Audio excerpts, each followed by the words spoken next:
Alors aujourd'hui, on reçoit Catherine Fournier qui était venue nous voir cet été comme candidate du Parti québécois à la dernière élection, qui vient aujourd'hui nous voir comme candidate indépendante, du moins jusqu'à nouvel ordre. Bonjour Catherine. Bonjour Frédéric. Bienvenue ici, hein, en fait. Tu sais que ton ancien chef, Pascal Bérubé, est venu nous voir quelques jours, même 48 heures après ta sortie fracassante. Je pense que tu as vu cette entrevue-là, sauf erreur. J'en ai entendu parler, mais je vous avoue que j'ai vraiment été dans une espèce de tempête dans les 2 dernières semaines. Toi? Ben oui, ça a été assez intense, je dirais, mais je savais dans quoi je m'embarquais, mais j'en ai manqué quelques-unes. Qu'est-ce qui t'a poussé? On a entendu parler un peu, bon, évidemment, tu as fait ta conférence de presse, il y en a plusieurs qui ont dit « Ouais, mais on comprend pas trop. » Elle ne veut pas créer de nouveau parti, donc qu'est-ce qu'elle veut faire? Qu'est-ce qui a poussé, de un, cette réflexion-là, et de deux, qui t'a amené à poser un geste aussi fracassant? Bien, d'abord, je dois dire que cette incompréhension, j'ai trouvé ça un peu fascinant. Ouais. Parce qu'essentiellement, comme je l'ai expliqué, moi, il y a une raison pour laquelle je me décide de m'engager en politique, c'est pour l'indépendance du Québec. Moi, c'est vraiment un enjeu sur lequel j'ai envie de travailler, auquel je me suis impliquée d'abord dès mes 18 ans et tout ça. Donc, c'est pour ça que j'ai fait le saut en politique. Et depuis les élections du 1er octobre, j'ai entamé une longue et profonde réflexion sur l'avenir du mouvement souverainiste. Et en fait, j'ai fait le constat que cet avenir-là ne passait malheureusement pas par le Parti québécois. Passe par qui, à ce Donc, moment-là? du moment où est-ce que je disais ça, je ne pouvais pas continuer de rester là, puis de continuer à être sincère aussi dans mon engagement.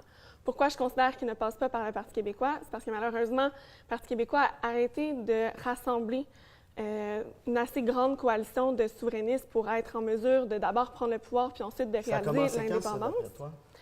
Bien, je pense qu'on peut le voir, cet étiolement-là, à partir du référendum de 95, en fait. Oui, dans les 25 dernières années. Puis, tu sais, moi, j'ai passé les 8 dernières années impliquée au sein du PQ. Puis, quand on est dans une formation politique, on veut que ça fonctionne.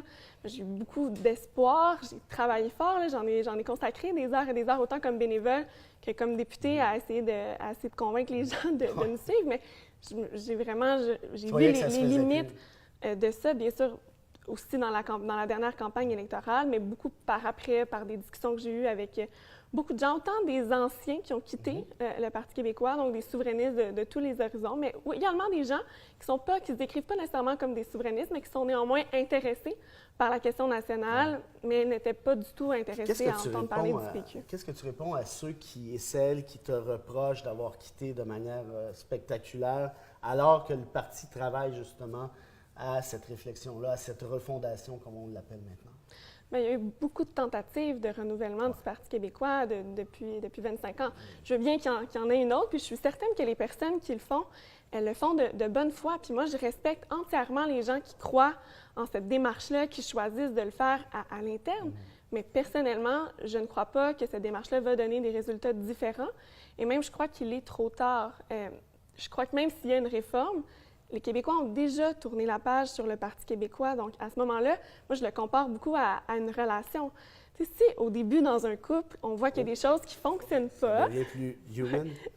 Si on voit qu'il y a des choses qui ne fonctionnent pas puis qu'on les travaille, bien, je pense que la relation a du potentiel dans le futur. Mais quand on ignore tous les signaux d'alarme, à un moment donné, la rupture est tellement grande qu'on ne peut pas revenir en arrière. Puis je pense qu'on en est rendu là pour le Parti québécois. Donc, Catherine Fournier ne reviendrait pas en arrière parce que Pascal Bérubé nous a dit que tu étais néanmoins la bienvenue en tout temps. Bien, moi, j'espère en fait travailler avec tous les souverainistes de bonne foi. Donc, bien sûr que les péquistes font aussi partie de l'équation. Je respecte beaucoup, moi, les gens qui s'impliquent dans la réforme à l'interne. Puis on ne sait pas qu'est-ce que ça va donner, la réforme interne du Parti québécois. C'est pour ça que moi aussi, là, je tends la main à Pascal Bérubé, aux autres du Parti québécois. Ça, c'est bon, ça. Ben oui, tout à fait. Tu tends la main à Pascal Bérubé, suivez-moi. Mais il n'y a pas de rancune. Non, c'est pas une question. Je leur demande pas de quitter le PQ. C'est que moi, je considère que j'aurais été hypocrite de rester au Parti québécois tout en considérant que la solution passe à l'extérieur. Mais bien sûr qu'à un moment donné, il va falloir que justement que les gens qui sont au Parti québécois, puis ça sera à eux de déterminer quel sera le Parti québécois. Là. Moi, je m'en suis sortie. Maintenant, c'est à eux que reviennent les débats à l'interne, mais j'espère qu'à la fin, on puisse tout le monde travailler ensemble. Ouais. 2 dernières questions. Bérubé nous a demandé, en fait, il ne nous a pas demandé, mais il nous a dit que selon lui, les gens, tu l'as entendu, les électeurs et électrices de Marie-Victorin n'ont pas voté Catherine Fournier, ils ont voté PQ. Et il demande implicitement, poliment, diplomatiquement, que tu remettes ton siège en jeu. Qu'est-ce que tu penses de ça?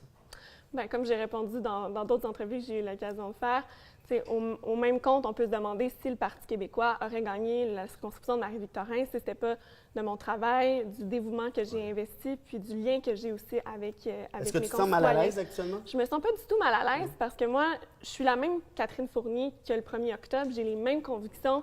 Je ne tergiverse pas sur ce que je pense. Ça, je bien témoigne, au contraire, j'ai posé ce geste-là pour me permettre de pousser mes convictions, les convictions que je partage avec mes concitoyens, encore plus loin.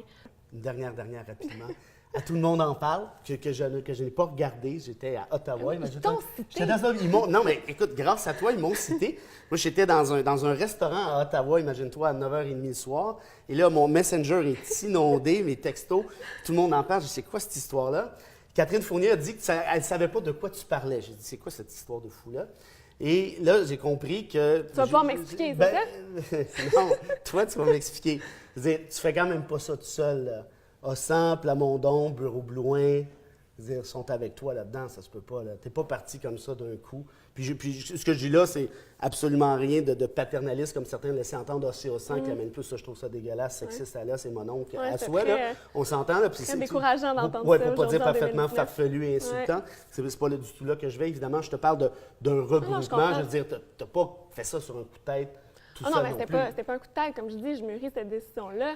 C'est une réflexion. Je veux dire, il y avait des gens avec toi. J'ai pensé. Parce que tu dis, je sais pas de quoi ils parlent. Bien, en fait, ce qui semblait être une action concertée. Moi, j'ai parlé avec beaucoup de monde depuis le 1er octobre, bien sûr. Il y en a parmi les gens qui ont nommé qui sont mes amis. Paul est sorti le lendemain du moment où j'ai quitté le Parti québécois, est sorti pour dire qu'il partageait la plupart de mes constats. Maintenant, moi, je suis en discussion avec plein de gens dans le mouvement souverainiste et à l'extérieur. Maintenant, quelle position ils prendront pour la suite, bien, c'est à eux de le voir. Mais bien sûr que mes constats sont partagés, puis pas seulement par des personnalités, mais depuis mon annonce, je me fais constamment arrêter dans les événements que je participe, dans la rue, tout ça, plein de monde qui me disent à quel point ils partagent l'analyse que j'ai faite, puis qu'ils ont hâte d'en savoir plus. Puis moi, je les invite à signer « Faut que ça bouge.Québec » pour, justement, partager leurs idées, si on a envie d'être tenus au courant aussi de la suite, quand j'aurai le temps de prendre un petit peu un pas de recul, mais on a vraiment beaucoup de travail sur la planche. Catherine Fournier, la plus indépendante des députées indépendantes. On te souhaite bonne chance. Tu es toujours la bienvenue à venir t'asseoir parmi nous et à répondre à tes anciens chefs ou ce sera peut-être toi la chef bientôt. Ça me fera plaisir. À bientôt. Merci. Salut.